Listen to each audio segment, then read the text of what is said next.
Bonjour à tous, deuxième vidéo sur les nombres. La première vidéo traitait du nombre d'or et sous quelle forme il apparaît dans les structures. Alors nous avons vu que le nombre d'or sur Ambérieu, sur les châteaux médiévaux du XIVe siècle, à Ambérieu-en-Bugey, il apparaît sous forme du nombre d'or au carré notamment, et de ses multiples de 2, et aussi sous forme de la racine de 5. Voilà. Dans la deuxième vidéo, nous allons donner un petit coup de zoom sur le nombre d'or au carré, plus précisément. Alors, moi, ce que je voudrais dire en premier lieu, c'est que quand on me parle, quand je parle aux gens des nombres dans les châteaux, la première des choses qui vient aux gens, c'est non, non, non, non, non, ça n'existe pas, les châteaux, c'est purement militaire. Alors, il ne fait aucun doute que les châteaux sont des ouvrages militaires, les châteaux du XIVe siècle. Tout simplement pourquoi? Parce qu'ils sont placés sur des points hauts, avec des grosses différences de dénivelé, que quand on est placé en hauteur, on voit l'ennemi arriver de loin, on peut communiquer avec ses alliés de loin, et on peut se défendre dans des conditions beaucoup plus stratégiques, beaucoup plus favorables. Voilà. On l'a vu au XXe siècle, notamment dans les grandes guerres mondiales. Voilà, être sur des points hauts, voilà, il vaut mieux être deux sur des points hauts face à 5 personnes que le contraire, simplement. Voilà. Donc ça, c'est la première chose à dire, c'est que ce sont vraiment des ouvrages militaires. Il n'y a pas de, y a pas, y a pas de doute là-dessus. Voilà. Euh, Deuxième chose à dire, c'est que les princes des comtés, donc le comte de Savoie ou le dauphin de Viennois, ont dépensé des sommes folles dans ces châteaux pour défendre finalement leur possession, leur territoire. Ils ont vraiment dépensé des sommes folles et au Moyen Âge, il y a quand même, comment dire, une éducation aux sciences anciennes, aux sciences du nombre, de l'astronomie et de la géométrie. Et quitte à dépenser des sommes folles dans des ouvrages énormes, eh bien, autant ne pas le faire n'importe comment et encoder un certain nombre d'informations sur les nombres, sur la géométrie, sur l'astronomie, pourquoi pas sur la musique aussi. Et ça permet de faire quoi concrètement? Ça permet la transmission. Il y a une question d'héritage derrière tout ça. Il y a une question aussi de sagesse pour toucher au divin. On sait très bien que les princes, les comtes, les rois avaient, comment dire, s'attribuer d'une certaine manière un caractère divin. Voilà. Donc, quitte à mettre beaucoup d'argent, autant embarquer un maximum de connaissances permettant d'accéder à cette grande sagesse et d'accéder à ce divin, d'une certaine manière, et de le transmettre.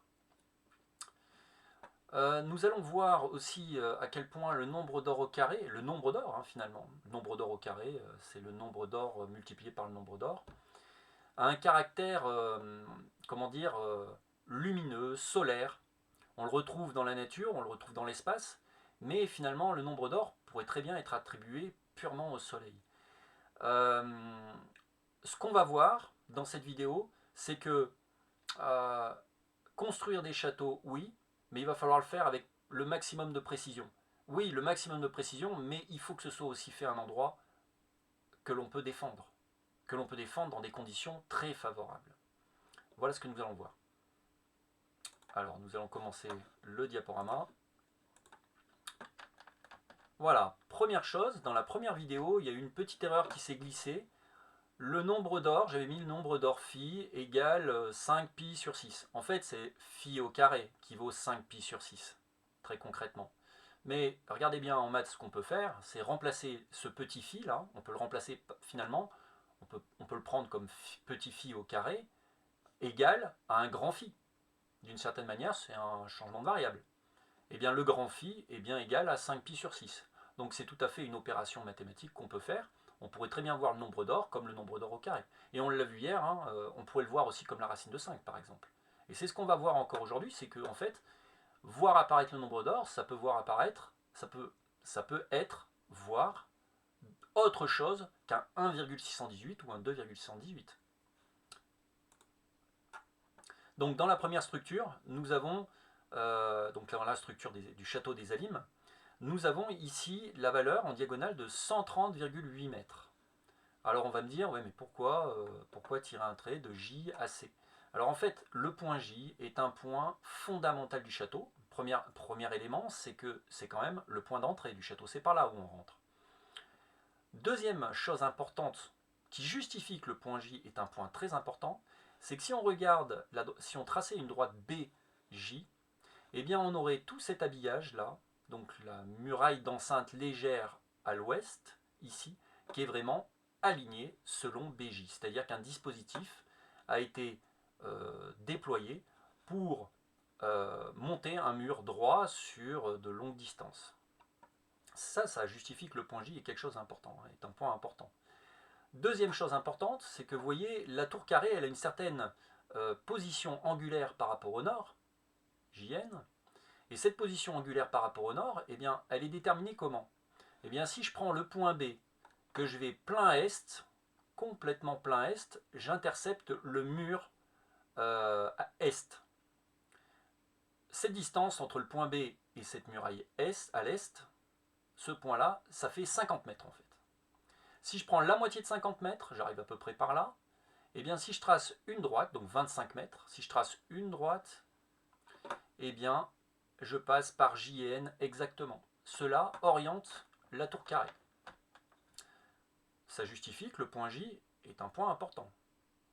Autre justification qui fait que le point J est très important, c'est que si je trace une droite J jusqu'au centre de la petite tour ronde au nord, je passe par le point L qui est finalement le coin des courtines, ici.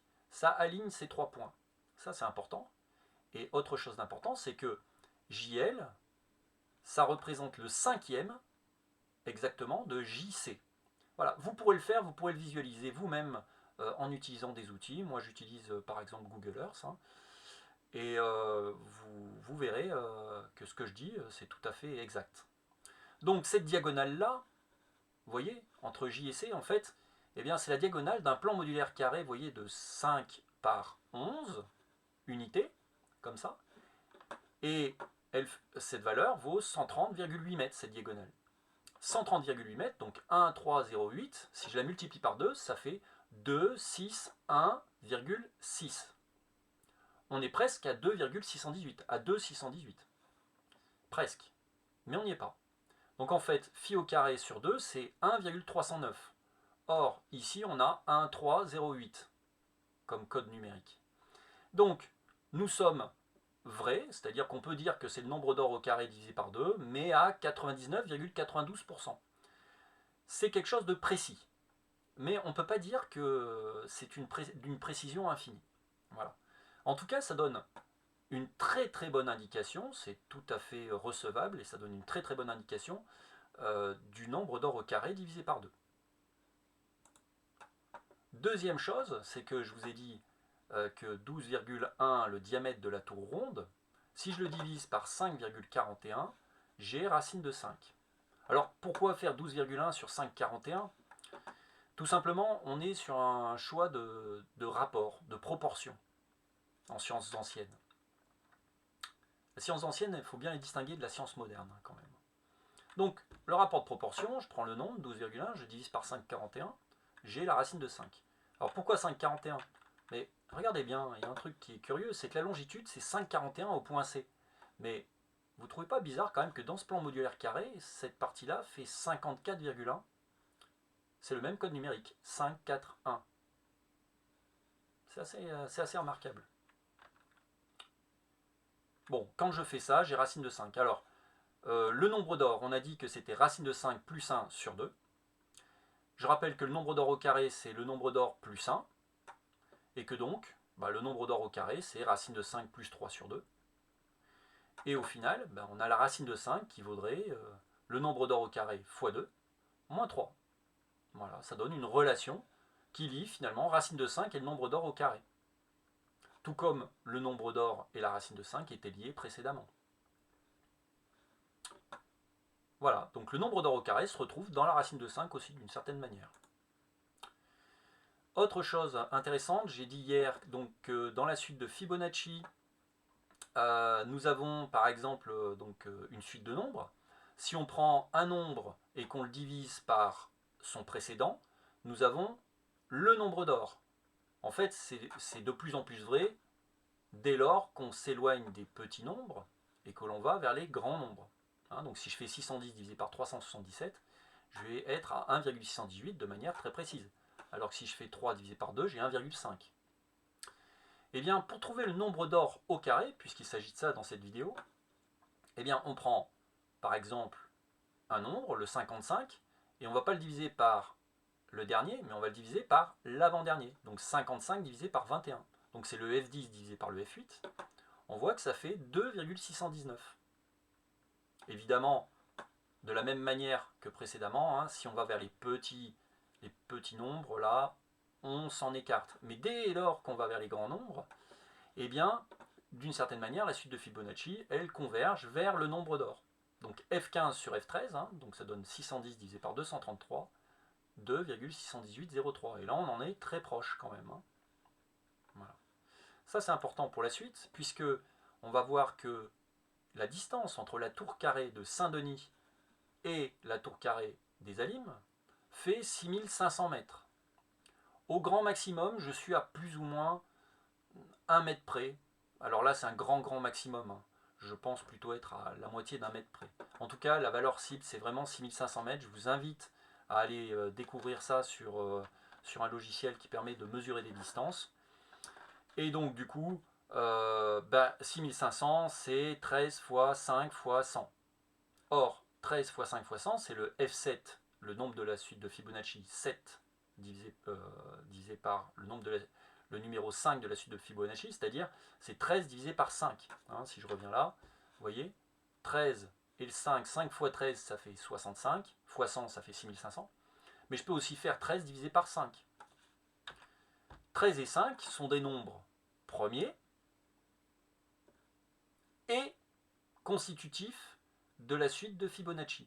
Donc, il n'y a aucun doute que quand on voit 65 ici, eh bien, on a une indication sur le nombre d'or. On voit apparaître d'une certaine manière le nombre d'or. Alors, on ne voit pas 1,618 ou 2,618, mais ce qu'on voit, c'est 13, le 13 et le 5. Et le 13 et le 5, dans la suite de Fibonacci, eh bien, ce ne sont pas deux nombres successifs. Hein. Il y a un nombre qui est intercalé entre. Donc, ça montre le nombre d'or au carré. Voilà. Et on trouve donc 13 divisé par 5, 2,6, voilà, qui n'est pas le nombre d'or au carré, qui ne vaut pas le nombre d'or au carré, mais en eux-mêmes, le 5 et le 13 vont l'indiquer. Nous avons maintenant aussi une possibilité, c'est d'observer les superficies. Quand on regarde le centre de la tour carrée, centre de la grande tour ronde, centre de la petite tour ronde et le coin, en haut, eh bien, on a 5000 mètres carrés. 5000 mètres carrés à une époque où le mètre n'est pas censé exister. Hein. Donc ça, c'est remarquable. Le 5 revient. Donc ce qu'on va pouvoir regarder, c'est si on ne trouverait pas la superficie, par exemple, des courtines ici, vous voyez, du jeu de courtines. Combien ça fait finalement? Eh bien, les archéologues ont mesuré 36 mètres de côté pour les courtines, ici. Donc si je fais 36 fois 36, j'ai 1296, qui est vraiment très proche de 1300 mètres carrés. Donc on a 1300 mètres carrés environ. Mais quand on observe cette superficie-là et cette superficie-là, il n'y a pas de doute, le 5 et le 13 sont suggérés, même si on ne les atteint pas. Et 1296 est un excellent candidat au nombre 13. Voilà. Et à montrer le nombre d'or au carré. Donc si je voulais faire la proportion entre cette superficie-là et cette superficie-là, je suis dans un rapport du nombre d'or au carré. C'est assez remarquable. Pourquoi ils n'ont pas mis 1300 mètres exactement? Une des raisons, c'est parce que les enceintes font 36 mètres de côté. 36 mètres est un 36 est un nombre dans une base duodécimale, et que donc pour d'autres raisons, eh bien, ça mériterait donc un approfondissement de ce nombre 36. Vraiment. Mais ça ne donnera pas lieu à étude dans cette vidéo. Bon, jusqu'à présent, on est approximatif, on a une bonne précision quand même, hein, depuis le début on a une bonne précision, mais moi je trouve que c'est pas assez la précision. Alors on va chercher à être plus précis. Le château des Alimes, il est à 6544,4 km nord en projection Lambert. Qu'est-ce que c'est que la projection Lambert? En fait, c'est ce qui est utilisé dans les cartes IGN, tout simplement. Eh bien, la projection Lambert, c'est tout le problème de faire une carte. Vous avez la sphère terrestre. Eh bien, ce qu'on va faire, c'est qu'on va faire passer un cône qui va passer par la France, en fait, par les 44e et 49e parallèles, qui va couper la France sur les 44e et 49e parallèles, et qui vient se poser jusqu'à l'équateur. Eh bien, ce qu'on fait, c'est que là, on va prendre les points et on va les projeter contre le cône, les points de la France, on va les projeter contre le cône pour faire la carte, et on va déplier ce cône à plat. Et ça nous donne la carte en France, la carte comme les cartes IGN. Voilà. Et 6544,4, c'est quoi? Bien, dans le cône, vous avez la génératrice qui part de l'équateur et qui vient jusqu'au château des Alimes, là, en Berry-en-Bugey, qui fait 6544,4. Voilà. Et donc, c'est par rapport à une référence, mais en plan, par rapport à l'équateur. 6544,4, et bien ce que j'ai pu dire dans la première vidéo sur les nombres, c'est qu'on est très très proche du nombre d'or au carré divisé par 4. Puisque le nombre d'or au carré divisé par 4, c'est 6,54509.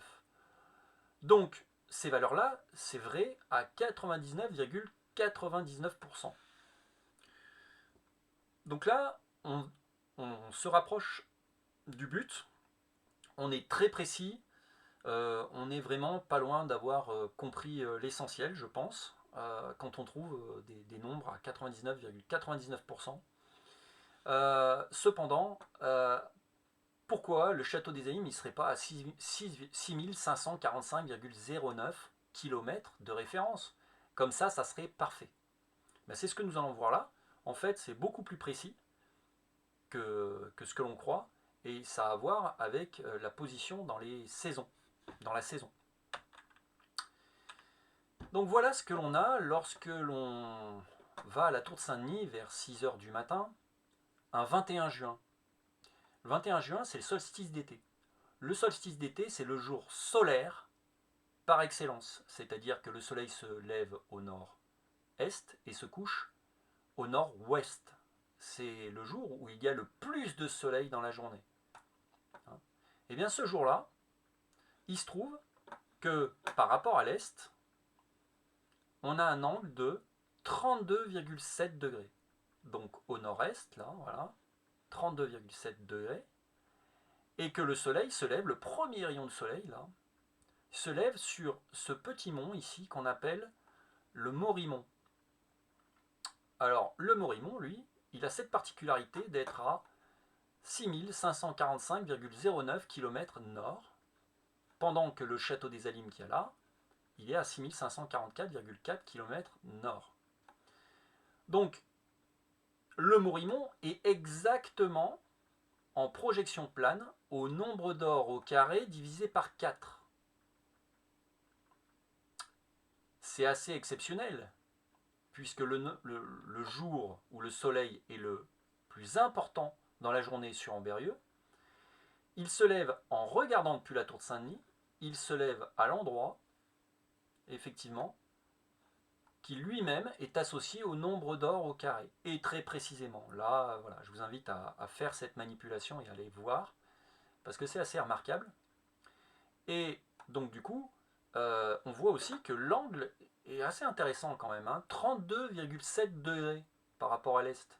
Je multiplie 32,7 degrés par 2, j'ai 6, 5, 4. Or, regardez bien, 6, 5, 4. Ça, c'est assez incroyable. Et c'est assez magnifique, hein, d'ailleurs. Hein. Voilà. Alors, autre chose, hein, vous voyez la différence de dénivelé, la différence d'altitude entre la tour de Saint-Denis, d'où j'observe, et le château des Alimes, elle fait 327, ici. La distance entre tour de Saint-Denis et tour ronde du château des Alimes, c'est 6542, donc d'une certaine manière, 6, 5, 4, qu'on retrouve avec le 3, 2, 7. Hein, vous voyez. Donc pour d'autres raisons, Ils n'ont pas mis le château, donc pour un certain nombre de raisons, ils n'ont pas mis le château des Alimes en haut du Morimont. Pourtant, ça aurait été parfait, on pourrait se dire. En fait, là, regardez bien en haut du Morimont, a priori, il n'y a rien. Enfin, il n'y a rien de connu. Hein, peut-être qu'il y a quelque chose, hein, voilà, je ne sais pas, faudrait voir en archéologie, hein, il n'y a pas de problème là-dessus, mais a priori, il n'y a rien. J'ai regardé aussi au lidar, il ne semble pas y avoir de structure dessous, hein, du tout. Donc nous avons ici, par rapport à l'est exact, une structure naturelle. C'est naturel, purement naturel. L'homme s'est aperçu qu'il y avait quelque chose de naturel dans ce fait remarquable, mais du coup, il ne pouvait pas mettre un château sur le Morimont. Pourquoi? Parce que le Morimont, ça fait un espèce de petit plateau, comme ça, avec une pente très très légère qui tombe. Hein, je suis allé repérer les lieux, et effectivement, stratégiquement, au niveau de la défense, surtout au Moyen-Âge, ils avaient des bricoles pour envoyer donc des boulets très loin, des boulets énormes. Stratégiquement, c'est peut-être pas bien vu de positionner un château là-haut. Donc ça, c'est la première chose. Deuxième chose, c'est vraiment un point naturel. Or, à Ambérieu, il y a une structure que l'homme a posée au sol qui fait Tour de Saint-Denis, centre-ville, château des Alimes. Hein, je rappelle que si je trace Tour de Saint-Denis, château des Alimes, je passe par l'église, à peu près par l'église. Hein, on est vraiment tout proche. Hein. Donc il y a vraiment une sorte d'alignement Tour de Saint-Denis, centre-ville d'Ambérieu et château des Alimes, et que ça, ça a quelque chose d'important, et que ça a été plaqué par l'homme. Et on sait bien, hein, on a vu dans la relation entre la tour de Saint-Denis et le château des Alimes qu'il y a une relation très précise, puisqu'on a 6542 mètres, on a 65 degrés et 42 minutes par rapport au nord, d'azimut nord, donc les nombres se répètent, 327 mètres de différence d'altitude, voilà, et que tout ça, eh bien, ça vient croiser le centre-ville. Donc ça, c'est vraiment l'ouvrage de l'homme qui voulait montrer quelque chose, et il voulait montrer très certainement 6542, c'est-à-dire il voulait montrer le centre-ville, puisque je vous rappelle que le château des Alimes, lui, est à 6544,4. Donc la distance 6542 montre la distance qui est au tiers, donc c'est vraiment le tiers, le centre-ville est au tiers de cette distance-là. Donc 6542 montre le centre-ville, mais 6544 au château des Alimes montre 6545,09, montre cet endroit-là en fait. Donc il y a une structure naturelle et il y a une structure de l'homme derrière tout ça. Voilà ce que j'aimerais dire. Il ne fait aucun doute que le château des Alimes est un ouvrage militaire, et il est certainement beaucoup mieux placé à l'endroit où il a été placé ici que sur le Morimont. Et ce qui peut justifier effectivement que cet ouvrage ait été mis là, au sens de l'homme, mais aussi au sens de la guerre. Je vous remercie de m'avoir écouté, et à bientôt pour une autre vidéo.